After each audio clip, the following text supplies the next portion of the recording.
হঠাৎ বিকেলবেলা আমাকে চায়ের দোকানে তুই ডাকলি, কিছু হয়েছে নাকি রে? মানে সেরকম কিছু না রে। আসলে আমি একটু প্রেমে পড়ে গেছি, একটু বিয়ে করতে ইচ্ছা করছে, ওই জন্য আজকের এই সাজে আমি এসেছি।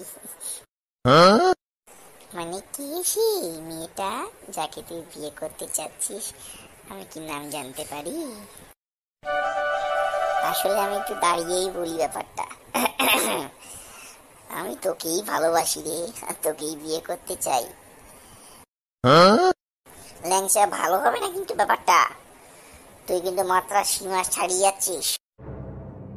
এবার জুতোর বাড়ি মেরে কিন্তু তোর মুখ ভেঙে দেবো আমি, যদি আর একবার বলিস। না না, এরকম করিস না প্লিজ, আমাকে একটু ভালোবাস। আই লাভ ইউ রে, তোকে ভালোবাসি। এবার তোকে লাথি মেরেই ছাড়বো আমি, দেখ আমার লাথি খা। লাগছে, আমাকে ছেড়ে দে, লাগছে।